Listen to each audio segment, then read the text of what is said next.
Gracias por su atención y su presencia. Como siempre digo, la presencia del público en los actos culturales es fundamental porque sois la vida y el espíritu de la cultura.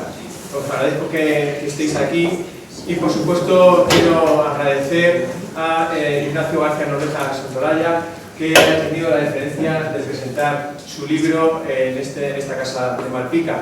Es una contribución que realiza a la cultura de Manzanares.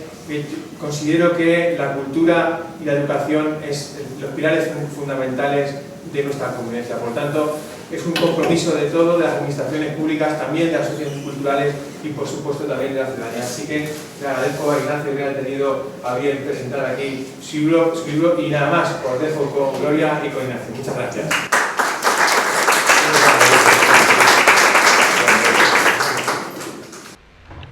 Bueno, buenas tardes a todos. Muchas gracias por asistir en esta tarde tan desapacible que estamos viendo.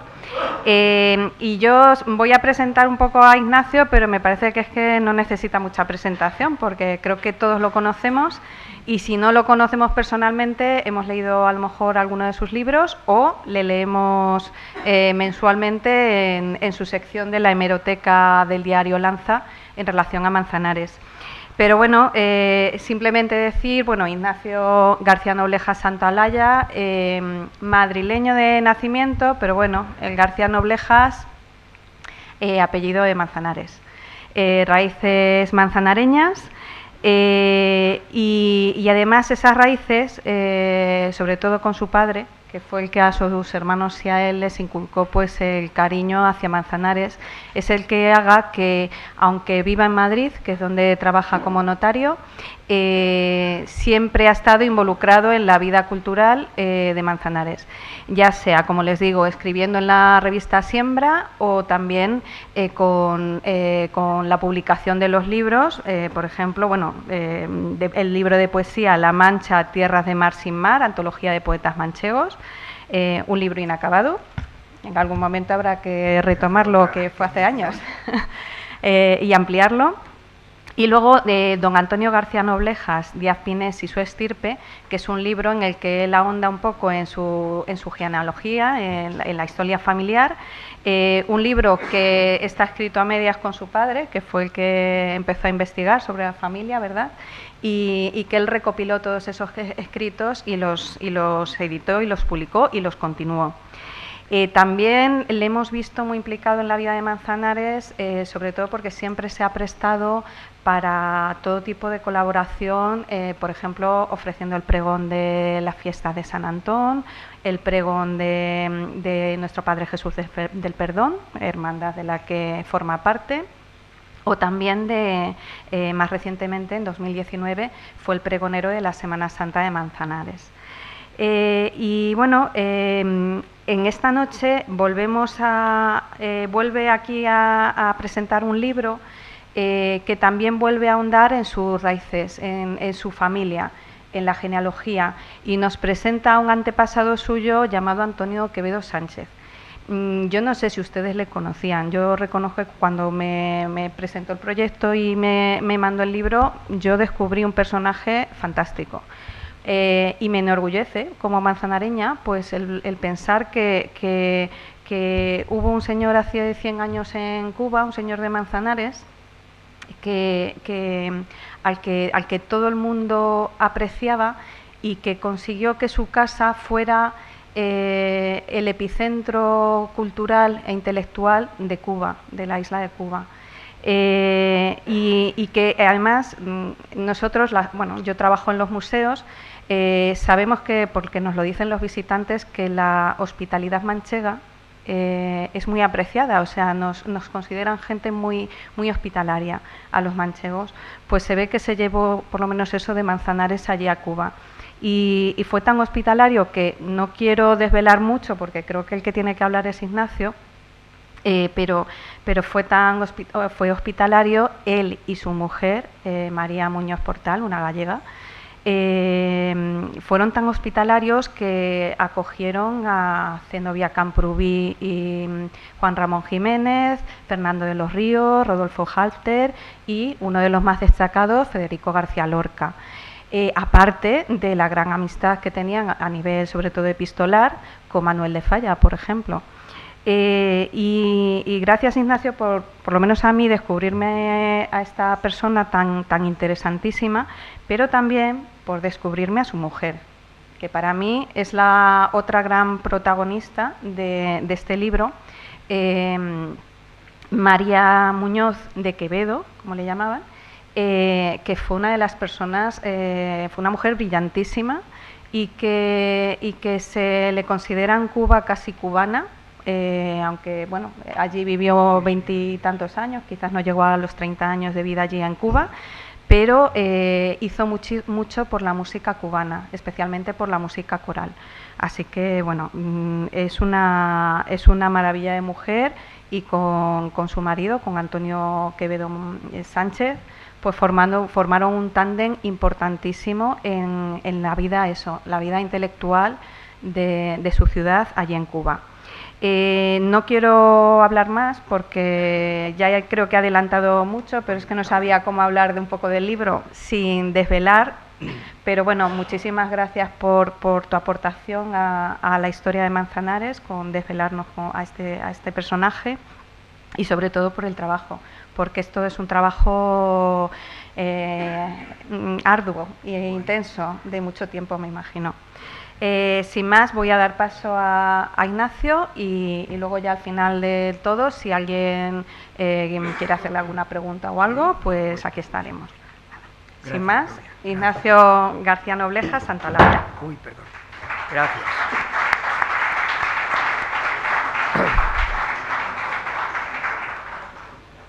Buenas tardes. Bueno, un saludo muy cordial, en primer lugar, a las autoridades que nos acompañan, doña Paqui de la Cruz, don Jesús Romero, ambos del equipo de gobierno, a don Alfonso López Villalta y a don Miguel Bautista, concejales del excelentísimo ayuntamiento. Bueno, un saludo cariñoso a Gloria, que no sé si habrá pasado el tiempo suficiente, Gloria, en que me perdones por el atraco que te hice. Creo recordar allá por el mes de mayo, no sabrías para qué te llamaba y yo sí lo tenía en la cabeza, que si alguna vez presentaba un libro en Manzanares, iba a acudir a ti y pedirte el favor que lo presentaras, que para mí es un honor y una alegría. Se dice, y con razón, que nadie somos imprescindibles. Trabajamos, nos jubilamos, morimos, la vida sigue y siempre hay alguien que nos continúa. Es verdad. Pero hay personas que su huella se nota, y yo creo que la cultura de Manzanares debe mucho a Gloria Patón Fernández Pacheco. Gracias. Un saludo y un agradecimiento a don Miguel Ángel Maeso, como saben, autor y editor de su blog de la historia de Manzanares, para mí utilísimo, porque de una manera totalmente desinteresada se puso desde el minuto 1 para ofrecer las fotografías de Manzanares, que ya verán en el libro. Se ha hecho una composición uniendo La Habana y Manzanares. También a María García y a Jesús Rubio, que me han ayudado mucho en el tema técnico, en maquetación, en el libro. Un saludo muy cariñoso a Jesús Sánchez Migallón, con mi agradecimiento siempre, y porque así lo quiere, estar en segunda línea, nunca ser protagonista, pero también, Jesús, cuántas cosas te debemos los manzanareños y Manzanares. Gracias. A la Madre Natividad, a la Madre Josefina y a la Madre Bernabé, que como representantes de una institución tan querida y tan conocida en Manzanares como las concepcionistas, como que llamamos de una manera simplificada pero cariñosa a la Congregación Religiosa de las Misioneras de la Enseñanza. También hay voluntarias de la Fundación Siempre Adelante, a la que he querido destinar, que se destine el donativo de las ventas del libro. Yo simplemente les animo, está en la web, mírenlo alguna vez, esta fundación, repito, Fundación Siempre Adelante, merece la pena. Bueno, voy a entrar un poco, comentarles en el libro, ¿por qué llego a este personaje? Yo estaba investigando y estoy investigando, y como bien ha dicho Gloria, pues una de las muchas herencias beneficiosas por las que no hubo que pagar el impuesto, dicho sea todo, de nuestro padre, pues es la afición pues a los documentos, a los legajos, a las cosas un poco de nuestros orígenes. Investigando sobre mi familia, García Noblejas, mi bisabuela paterna lo era Matilde Quevedo Rodríguez Manzanares, lógicamente natural y con origen en Membrilla. Algo apuntaré luego, y si me da tiempo también, porque es una historia muy curiosa y porque hay tantísimos Quevedos. En parte la clave también la recojo en el libro.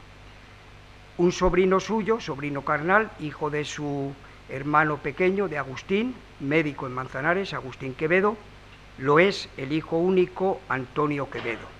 Yo un poco fui pues investigando y vi que había muchas cosas que creyó que había que darlos a conocer. Hay una frase en el Apocalipsis de San Juan que nos dice: lo que ves, lo que miras, escríbelo en un libro. Y en cierto modo, sin querer tener un protagonismo, pero más que nada yo lo quería poner en figura a Antonio Quevedo, porque él tenía mucha historia, había hecho muchísimo. Es de Manzanares, poco conocido, incluso yo he hablado con algunos de los actuales Quevedo. Le hubiera gustado asistir, que muchos de ustedes le conocen, a Javier Quevedo, párroco actual en una parroquia de Alcázar de San Juan. Él es directísimamente, y me dijo: Ignacio, te doy las gracias porque no sabía nada de este Antonio Quevedo y de la sangre tan común que teníamos. Bueno, pues voy a aludir brevemente a esta figura. Antonio Quevedo Sánchez nace el 18 de marzo de 1888 en Manzanares, donde está bautizado en la parroquia de la Asunción y, por supuesto, inscrito en el registro civil. Era el hijo único de Agustín Quevedo y de su esposa Everilda Sánchez. Everilda Sánchez nace en Estepona, en Málaga. ¿Qué hace uno de Manzanares en aquella época que se casa con Everilda? Tiene una explicación, a mi juicio, lógica. Uno de los hermanos de Agustín Quevedo, padre de Antonio, era José María y era abogado del Estado, y uno de sus destinos durante muchos años era Málaga. Para mí, yo creo que es ahí donde conoce a Everilda. Everilda era una mujer culta, aficionada a la poesía, aficionada a la música y de una manera particular y amistades, pues era profesora de piano. Este dato es muy importante porque la vida de Antonio fue clave, la figura de su madre. Como digo, Antonio Quevedo Sánchez nace en Manzanares, está bautizado en la Asunción.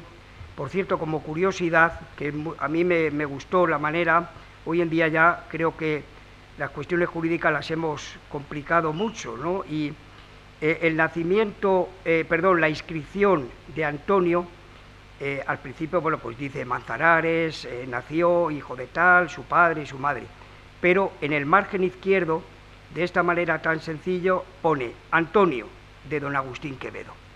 Bueno, eso da prueba de la cercanía, de la proximidad, porque era un pueblo pequeño y no había que decir más. Ya se sabía, ya quedaba inscrito. El escribiente de la época, el oficial, pues la hacía de una manera muy sencilla.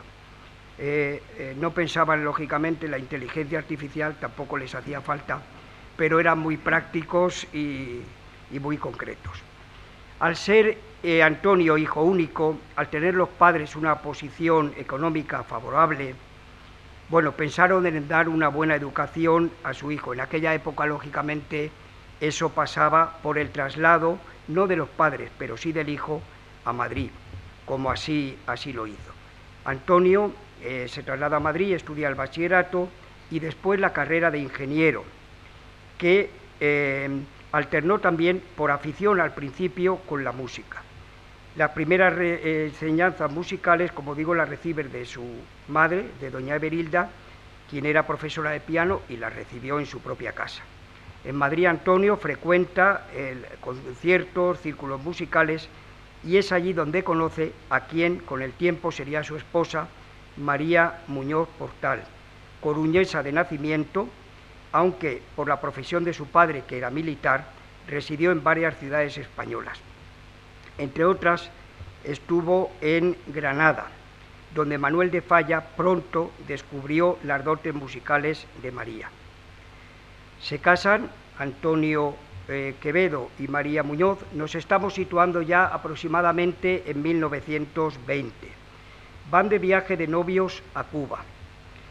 Bueno, hay una circunstancia para ellos favorable. El tío de la recién casada era el marqués de Comillas y dueño de la compañía transatlántica. El marqués de Comillas le regaló el viaje de luna de miel a Cuba como regalo de boda. ¿Por qué Cuba? Bueno, Cuba les marcó ya su vida, por supuesto. Pues hay dos posibles interpretaciones. Una, pues tenía su parte en aquella época de un viaje absolutamente exótico, y luego hay otra circunstancia: una prima de María residía allí ya en Cuba. Quizá esta circunstancia, de hecho, su primer domicilio, acogida por la prima, fue el de esta prima de María. Antonio Quevedo Sánchez no fue un indiano de la época, como otras veces sabemos. Muchos gallegos, muchos asturianos, muchos leoneses fueron y consiguieron hacer fortuna. Era un poco más bien, bueno, pues un poco también parte de aventura, parte el dinero que les motivaba, y volvieron ricos. Todas estas casas de los indianos que conocemos en Asturias y en muchos sitios del norte de España, pues tienen ese origen. No fue el caso de Antonio. Antonio en principio iban de viaje, y tampoco hay una razón clara donde parece que ellos iban con la intención de quedarse aquí. Creo que fue el curso de los acontecimientos. En realidad fue un viaje sin retorno. María falleció un 14 de diciembre de 1947 a causa de leucemia, y Antonio muchos años después, el 3 de febrero de 1977. De hecho, cuando él, en esta larga etapa que estuvo viudo, en algún momento él luego contrae matrimonio con una mujer, Nina, era una mujer elegante, muy distinguida. Hay alguna fotografía suya, pocos datos sabemos más de ella, salvo que luego, como muchos exiliados cubanos, muere y recala en Miami, y prácticamente murió casi en la pobreza. Pues bien, los recién casados llegan un 6 de octubre de 1919 al puerto de La Habana, y como digo, se alojan en el barrio de La Víbora, en la casa de Dolores Portal de Reyes, que, como digo, era la prima de María. Establecen relaciones sociales muy pronto en La Habana.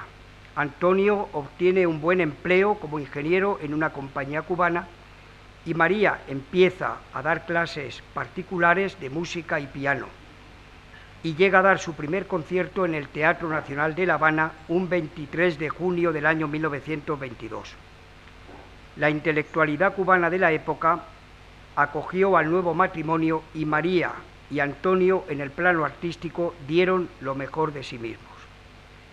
Desde esos años, la labor de María, siempre con la ayuda y los conocimientos musicales de Antonio, fue infatigable. Fundan la Escuela Filarmónica Nacional, de la que llegó a ser directora María. Posteriormente crean el Conservatorio Bach, donde María impartía lecciones de lectura musical y composición, y Antonio era profesor de Historia de la Música y Literatura, siendo también los creadores de la Sociedad Coral de La Habana. Voy a mencionar brevemente alguna cuestión del libro, al hilo de esto que estoy comentando, y aquí se dice: le escribe Antonio Quevedo a Manuel de Falla, profesor de su mujer, en una carta el 7 de septiembre de 1932, y dice sobre este particular: de María no se habla como de una extranjera, sino que se la incluye entre las mujeres cubanas. pues la revista se refiere a Musicalia, que ahora voy a aludir a ello, el Conservatorio, la Sociedad de Música Contemporánea y la Coral están adscritas al alma de este pueblo, y ello no por dura necesidad de la vida, sino por espontánea y cordial cubanidad.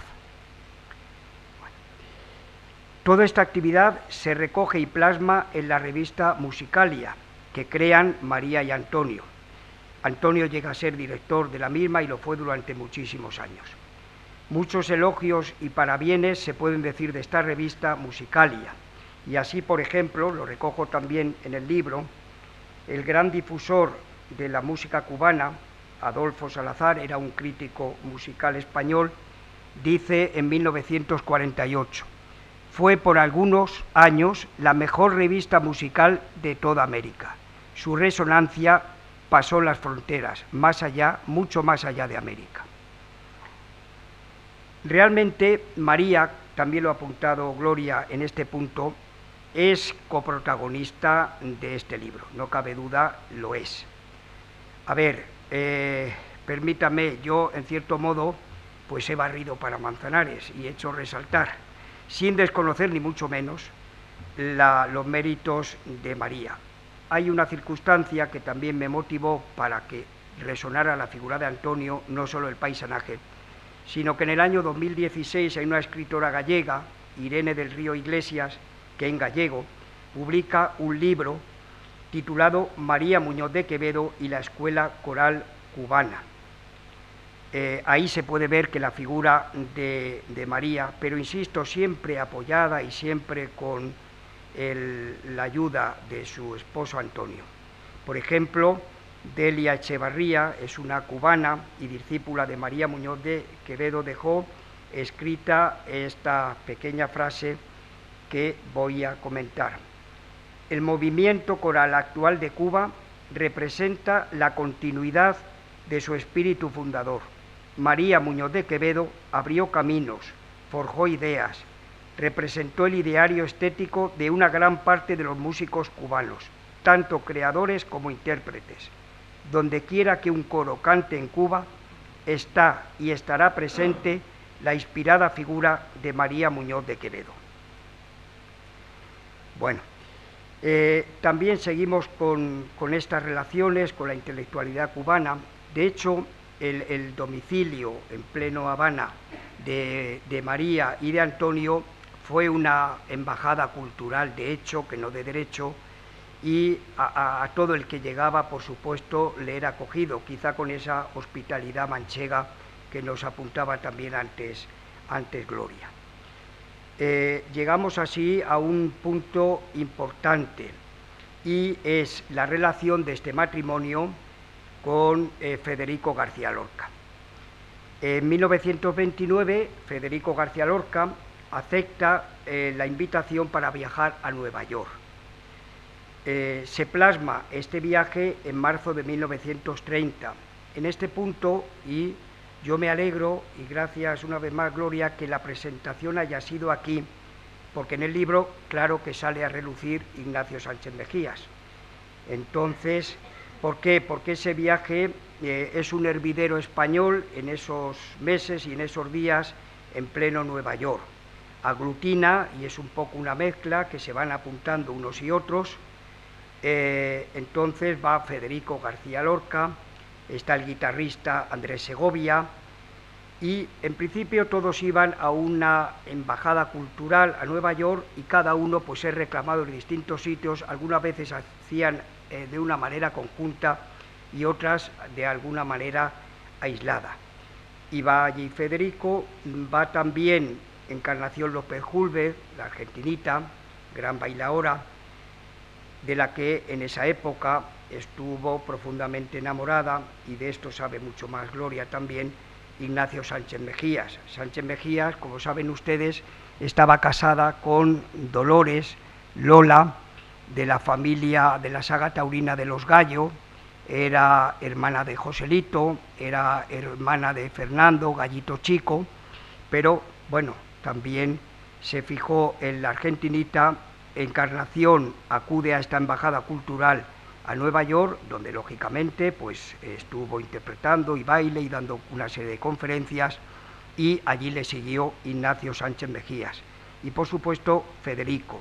Federico también bailó, tocó el piano, invitó a Sánchez Mejías a que diera algunos pases de salón, de una manera improvisada en Nueva York y sin estar previsto, pues tuvo que improvisar una serie de conferencias que en cierto modo, dicho por él, le venían grandes al propio Ignacio Sánchez Mejía, pero también en Nueva York Ignacio pues salió por la puerta grande, no por la enfermería, sino por la puerta grande. Entonces, como digo, esta embajada cultural recala y se instala en Nueva York.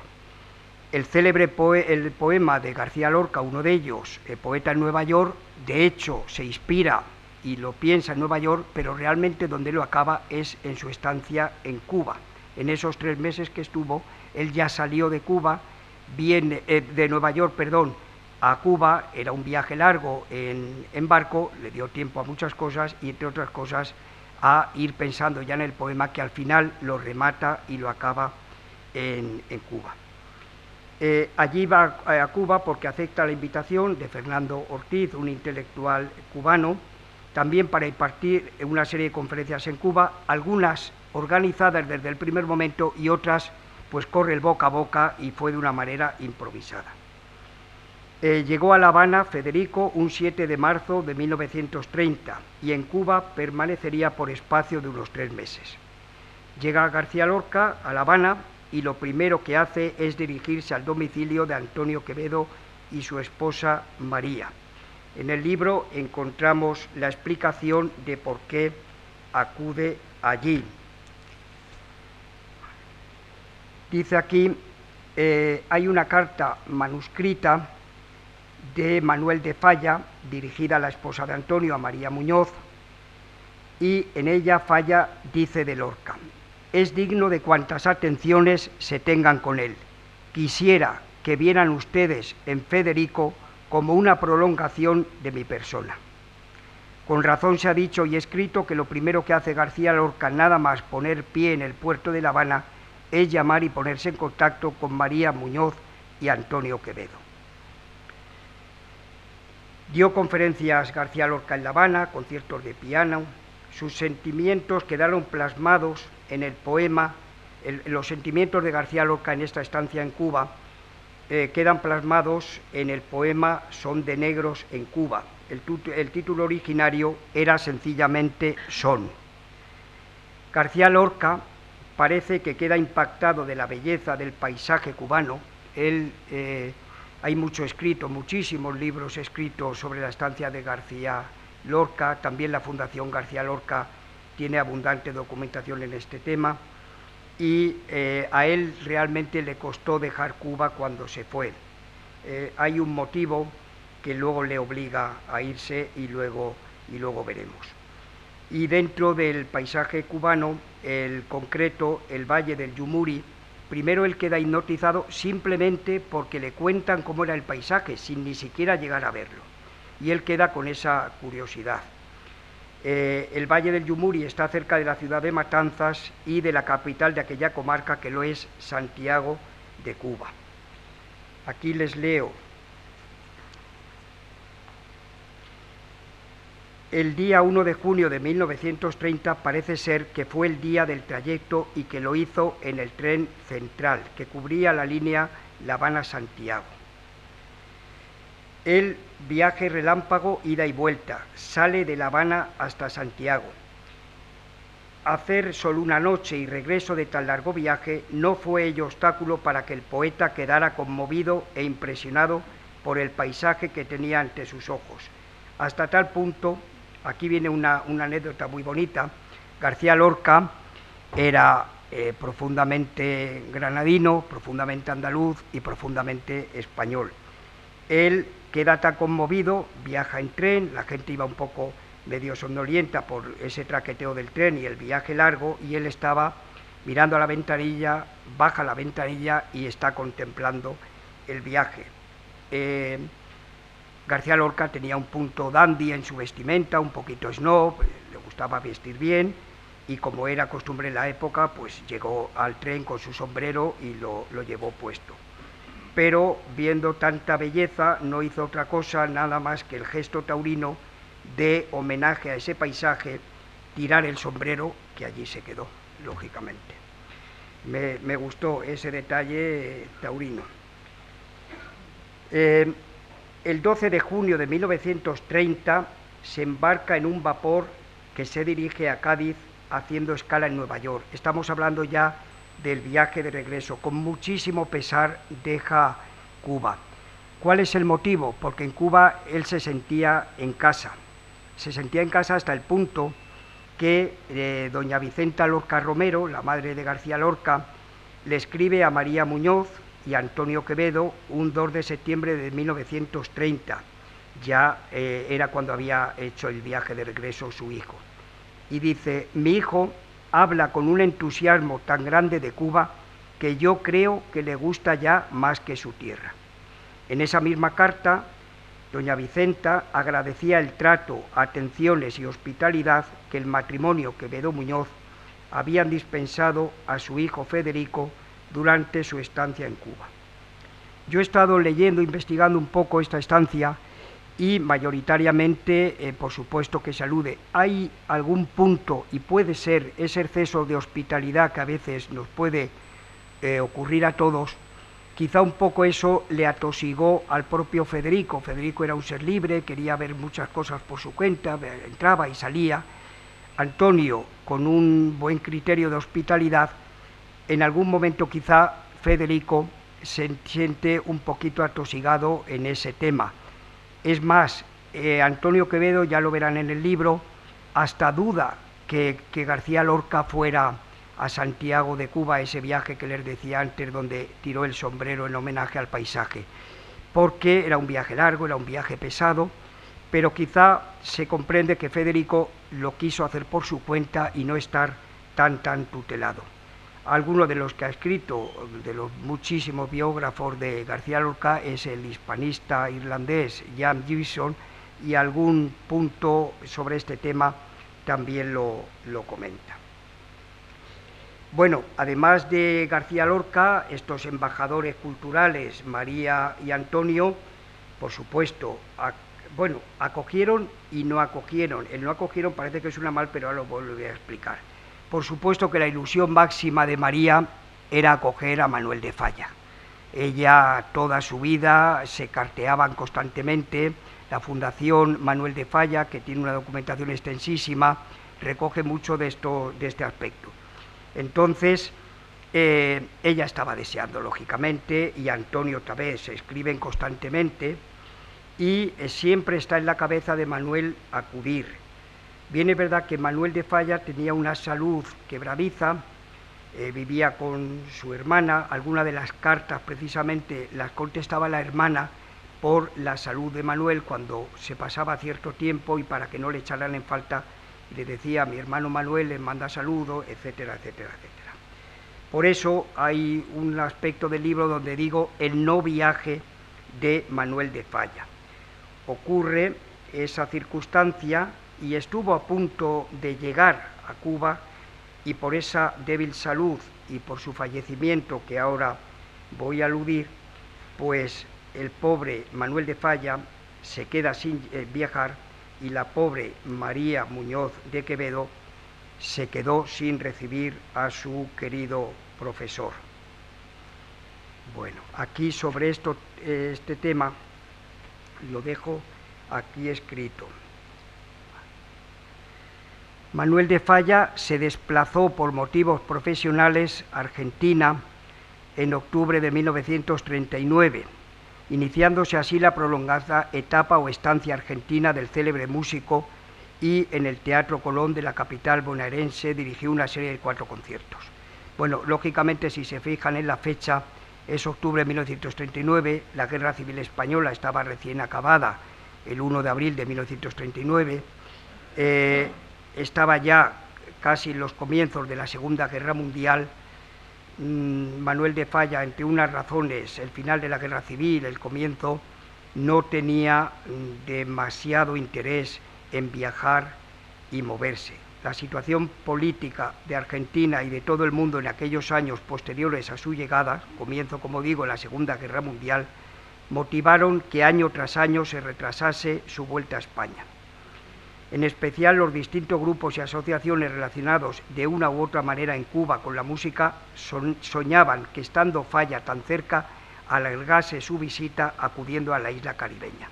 Lógicamente, María y Antonio hablaban de maravillas de don Manuel de Falla a la intelectualidad cubana. Le estaban esperando como agua de mayo y anhelaban que, estando en Argentina, pues así lo hicieran. Y una vez más, con recíproco pesar, tal sueño no llegó a materializarse, y en esta ocasión debido a la salud de Falla, salud que ya por entonces estaba bastante deteriorada y preocupante, que hizo no fuera posible acudir a su Cuba anhelada y soñada. En 1942, Manuel de Falla se traslada a la localidad de Alta Gracia, en la serranía de la provincia de Córdoba, en Argentina. Por ese estado de salud, los médicos le aconsejaron que fueran allí, esta zona de la serranía, en la provincia de Córdoba, porque parece que era más favorable a su estado de salud. Al final, este lugar sería la postre su última morada y residencia, en el chalet Los Espinillos. Con ocasión del fallecimiento de Manuel de Falla, un defensor y difusor de la música de Falla en la isla caribeña, Julián Orbón, dejó escrito unas palabras muy bonitas que les voy a leer. Tú, que nos diste el verbo, que nos dotaste de voz, que descubriste nuestra pasión, que alimentaste nuestra avidez de canto, que nos diste un estilo de obra y de vida. Tú que viviste siempre en alta gracia y has muerto en alta gracia, descansa ahora en la alta gracia del Señor. Así sea. Si alguna vez van a Buenos Aires y visitan Argentina o lo miran a través de Internet, hay muchísimas aulas culturales y muchísimos centros de cultura y de música que llevan el nombre de Manuel de Falla. De hecho, entre el público hay algunas personas que me tienen prometido, y lo harán, algunas fotografías de este lugar de la provincia de Córdoba y de Altagracia. Incluso hay una lápida que así lo recuerda. Por eso me refiero al no viaje de Manuel de Falla a Cuba. También recogen y acogen a Juan Ramón Jiménez, a nuestro Premio Nobel de Literatura, y a Zenobia Camprubí, su esposa. En 1936 llegan a Cuba y sobre ello tengo escrito. En una ocasión acudieron Juan Ramón Jiménez y Zenobia a la casa del matrimonio Quevedo Muñoz, pues impartía una conferencia María Muñoz sobre el cante jondo, escuchándose música grabada sobre esta temática. Esta es la impresión que Zenobia y Juan Ramón recibieron en esa ocasión. Sin duda se sintieron transportados a su Moguer, a su Andalucía, estando a tantísimos kilómetros de distancia, que Zenobia veía cómo Juan Ramón se llevaba el pañuelo a la cara constantemente, y no era por el calor ni el sudor, sino porque se tenía que secar tantas lágrimas como derramaba, sintiendo muchísima pena por ello Zenobia por Juan Ramón. También el célebre guitarrista español Saidé Lamaza acude a Cuba y lógicamente tiene un encuentro, y nuevamente aludimos a la hospitalidad de María y de Antonio. También salieron a relucir Antonio Quevedo y María Muñoz en la relación de García Lorca y el célebre guitarrista español Regino Sáiz de la Maza. El poeta se dirige por carta a los Quevedo.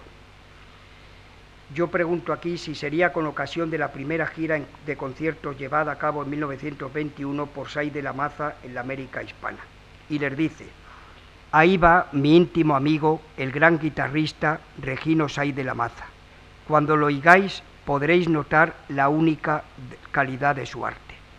Espero que será recibido por vosotros como si fuera yo en persona, y que no debéis dejarlo pasar por La Habana sin que se le oiga en esa ciudad. Su repertorio es enorme y estoy seguro que quedaréis al menos con la misma admiración y cariño que yo le tengo.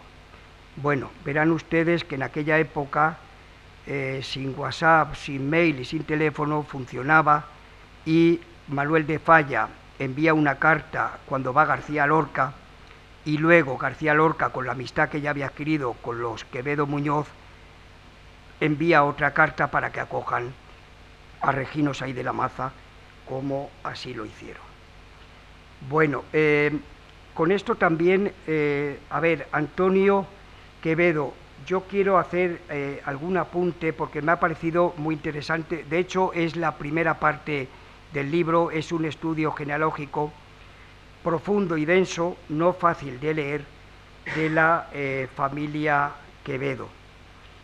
Para ello un poco nos situamos en Vicente Quevedo de Torres, es el abuelo paterno de Antonio, de nuestro biografiado, y nace entre 1791 y 1793. Hay un problema, como ocurrió en muchas zonas de España y en algunos pueblos de La Mancha, en Membrilla, en Manzanares.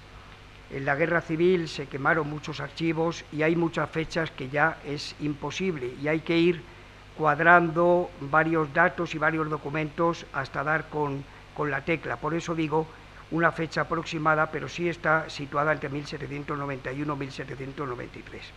Este Vicente era hijo de Rodrigo Quevedo y Vicenta de Torres. Rodrigo era alguacil mayor de la encomienda de Membrilla, de la que eran titulares los infantes Carlos María Isidro y Francisco de Paula. Seguimos con Vicente Quevedo de Torres, como digo, abuelo de Antonio, quien contrae matrimonio con María Carrera Rodríguez. Esto estamos situando poco después de la Guerra de la Independencia. En 1817 es la fecha del matrimonio. El matrimonio fue prolífico, dejó abundante descendencia, 11 hijos. Y haremos algún breve apunte de alguno de ellos, porque ya digo que hay muchísimo material. Iremos, por tanto, cómo se va extendiendo el apellido Quevedo. El séptimo hijo de este matrimonio, Alfonso o Ildefonso Quevedo Carrera, fue nada más y nada menos que párroco del Sagrario de la Catedral de Sevilla. Hay un diario, o hubo un diario católico, El Siglo Futuro, en aquella época, y publica una carta fechada el 14 de junio de 1876, dirigida al sumo pontífice, en aquella época, Pío IX, en el 30º aniversario de su elección, y entre otros muchos firmantes está este paisano nuestro, Ildefonso Quevedo. Otro personaje a destacar, algo más conocido en Manzanares y por muchos de ustedes, por supuesto, es Diego Martín de Bernardo Quevedo, quien abrevió su apellido llamándose Diego Martín Quevedo, por razones prácticas y comerciales, pues fue un precursor, un emprendedor, llegando a ser bodeguero y titular una fábrica de aguardiente que llevó uno de sus apellidos como rótulo comercial, el famoso y conocido Anís Quevedo, anís de fama importante y celebridad durante muchos años. Este Diego era hijo de la segunda hija de María Quevedo Carrera. La vida familiar de Vicente, del abuelo de Antonio, sufre un contratiempo importante a los 45 años, pues la madre, doña María Carrera Rodríguez, fallece, dejando nada más y nada menos al pobre viudo Vicente con 11 hijos, de los cuales ya casadas las dos mayores, Vicenta y María, y falleció la madre, como digo. Tenemos a don Vicente Quevedo de Torres, viudo, con 11 hijos y ya 2 yernos. Bien es verdad que la viudez no le dudaría mucho, pues poco antes de los 2 años contrae nuestro don Vicente segundas nupcias. Lógicamente, con la costumbre de la época, guardó el luto el tiempo necesario y contrae matrimonio. En este punto, cuando estaba investigando, y a muchos de ustedes les pasará, cuando estaba escribiendo el libro, me vino a la cabeza la escena de nuestra zarzuela manchega, de La Rosa del Azafrán, en el divertido diálogo entre el recién viudo Carracuca, platicando con el simpático y enredante Moniquito, estando al fondo de la escena las 5 o 6 mujeres que aspiraban a casarse con el viudo, mostrando cada una sus mejores dotes y aptitudes. Pues bien, se casa Vicente con María Josefa Rodríguez Manzanares Naranjo. Siempre fue familiarmente conocida como la abuela Josefa. Ella, natural de Manzanares, de 30 años de edad, y la partida de matrimonio utiliza una vez más una expresión preciosa y precisa, muy bonita. Cuando alude a la edad, después de decir que tenía 30 años, añade, metida en los 31. Hoy diríamos, pues, 3 años, lo que fueran, es muy bonito, metida en los 31. Hay que ser valiente y decidida para una mujer joven de 30 años, casarse con un viudo de 54 años, y estarán de acuerdo que el problema mayor no eran ni los años del viudo, sino lo era nada más y nada menos que los 11 hijos que arrastraba y aportaba a su nuevo matrimonio, y de los cuales 9 eran mujeres. Y la abuela Josefa fue valiente, y valiente de verdad. La nueva esposa, claro que fue valiente. De la documentación aportada hay un dato que me llamó la atención, porque bueno, estas segundas nupcias siempre y a lo largo de todos los años, antes y ahora y siempre, pues no siempre ha sido con buen resultado y fin, pero en este caso lo fue. Y además hay un dato que yo lo vi. El nuevo matrimonio fue feliz y dichoso, y además testigos del nuevo matrimonio fueron nada más y nada menos que los 2 yernos, casados con las hijas mayores, con lo cual era una manifestación expresa de la aprobación.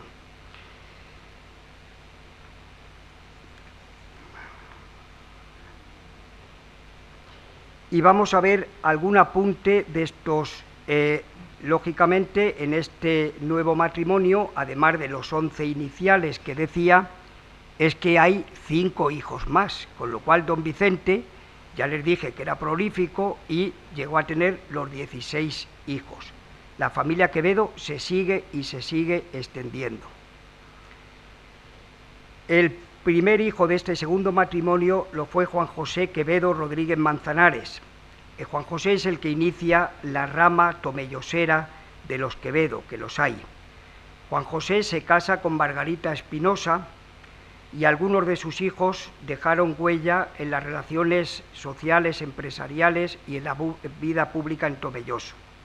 Así, uno de los hijos, Felipe, llega a ser teniente de alcalde del ayuntamiento en 1918, cuando la alcaldía la ostentaba el afamado pintor de Tomelloso, don Francisco Carretero Cepeda. Juan Quevedo Espinosa, su hermano, llega a ser también teniente de alcalde años después, en 1927. De esta familia, y algunos de ustedes seguro que lo conocen, son también Amparo o Amparito Quevedo, quien se casó con el industrial y bodeguero José Pérez Torres, quien también fue alcalde de Tomelloso a finales de los años 50 del pasado siglo. Y de esta rama proceden Margarita y Ana Quevedo Pons, hijos de Juan Quevedo. La esposa lo fue Purificación Pons Pérez, mujer que al parecer era de una extraordinaria belleza, y por el color de su pelo y ser hija del entonces inspector de alcoholes, estamos hablando hacia 1920, bueno, pues los tomelloseros, con su gracia particular, le llamaron la rubia de los alcoholes, y así fue conocida siempre. Otra hija del segundo matrimonio, del prolífico de don Vicente Quevedo, lo fue, como ya les he dicho, mi bisabuela Matilde Quevedo Rodríguez Manzanares, quien se casa con Antonio Quevedo García Loblejas Díaz Pinés. Otro hijo lo fue Pablo Quevedo, y esta rama es muy conocida en Manzanares. Lo van a conocer, es el abuelo de Pablo Quevedo de Virto, y este Pablo y su mujer Ángela Muñoz Gallego, padres, entre otros, de Antonio Quevedo Muñoz, que actualmente reside en Pamplona, es algo mayor que yo, presidente, que lo fue, de la Peña Taurina Sánchez Mejías, y Javier Quevedo, que les decía es el actual párroco de una de las parroquias, creo que es la de Santa María en Alcázar de San Juan. familia esta muy conocida, muy querida en Manzanares, vinculada a la parroquia de Altagracia, siendo su casa familiar en la calle Toledo, enfrente de la confitería del Buen Gusto. Y finalmente llegamos al último de los hijos del segundo matrimonio de Vicente Quevedo, que es Agustín Quevedo Rodríguez Manzanares, padre del que lleva título de Antonio Quevedo Sánchez. Agustín Quevedo, diremos que fue médico de profesión, ejerció su profesión en Manzanares, y hay algún médico que nos acompaña y algún sanitario. Como anécdota destacaré que es autor de un curioso libro o folleto titulado La picadura de la tarántula y su curación por el baile. Bueno, con esto, y perdónenme si me he extendido, doy por concluida mi intervención, que espero que no haya sido demasiado latosa y demasiado monótona. Creo que hay el poema que decía anteriormente, hay un dato muy importante, sí, que quiero resaltar, no quiero que se me olvide. El poema lo escribe García Lorca, al son de Cuba, cuando viene de ese viaje que le digo, donde homenajea al paisaje. Él vino impresionado, García Lorca, y entonces sobre la marcha, en una cuartilla del hotel donde se hospedaba, escribe el poema. Se lo dedica a este señor Fernando Ortiz, que era un cubano, un intelectual, abogado y promotor de muchas sociedades culturales en Cuba. Se lo dedica a él, pero el manuscrito se lo regala a María Muñoz, y está en casa de Antonio y de María durante muchísimo tiempo. María, como les dije, muere y queda viudo Antonio, y bueno, lo tiene, y Antonio, nuestro paisano, Antonio Quevedo Sánchez, fue depositario durante 30 o 35 años de un original escrito nada más y nada menos que por Federico García Lorca. Esto se debe saber. Lógicamente, al no tener hijos, Antonio lo dona al final, y está el original en una institución de cultura en Cuba. Los cubanos llevan la música en la sangre. Al final, ese poema está musicalizado, ahora lo vamos a escuchar, y más o menos recientemente, en el libro lo escribo, no me acuerdo ahora mismo si fue final 1988, 1990, 92, Compay Segundo, músico cubano, pues lo dio a conocer en la Alhambra de Granada. Luego también ha sido interpretado por algunos otros autores. Pues muchas gracias.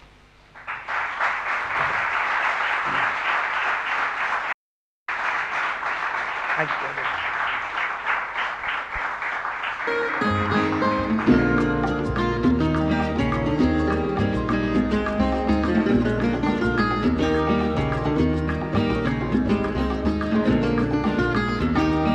Mire a Santiago, mire a Santiago,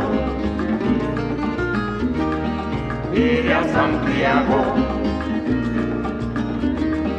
mire a Santiago. Cuando llegue la luna llena, mire a Santiago, en un coche de aguas negras, mire a Santiago, cantarán los techos de palmera.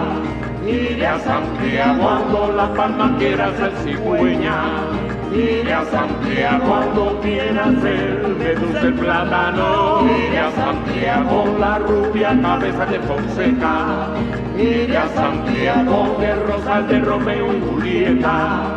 Mire a Santiago, de papel y plata de moneda. Mire a Santiago. Oh Cuba, oh ritmo de semilla seca, iré a Santiago. Oh cintura caliente y gota de madera, iré a Santiago.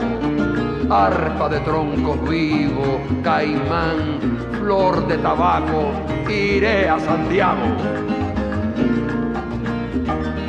Iré a Santiago, iré a Santiago. Iré a Santiago, siempre dije que yo iría a Santiago. Iré a Santiago, en un coche de aguas negras. Iré a Santiago, brisa y alcohol en la rueda.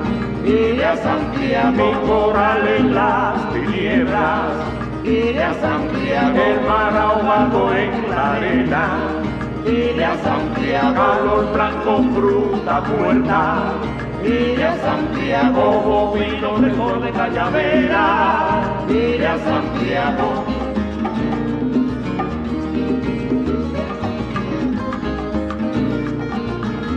Oh Cuba, oh curva de suspiro y barro, iré a Santiago. Iré a Santiago, iré a Santiago.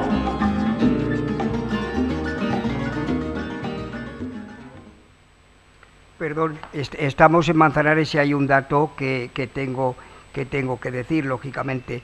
Antonio Quevedo no se olvida de Manzanares. En 1953 recibe allí, en su casa de La Habana, un ejemplar del Cancionero Popular Manchego. El Cancionero Popular Manchego lo escribe un musicólogo, director de banda de música, Pedro Echevarría Bravo, y es una joya de libro, pues seguidillas, cantares populares, lo que se cantaban a las mozas, los gañanes, etcétera, ¿no? Es precioso. Era un libro muy difícil de conseguir, estaba ya extinguido, pero nuestra Diputación Provincial hace años tuvo el buen acierto de reproducirlo.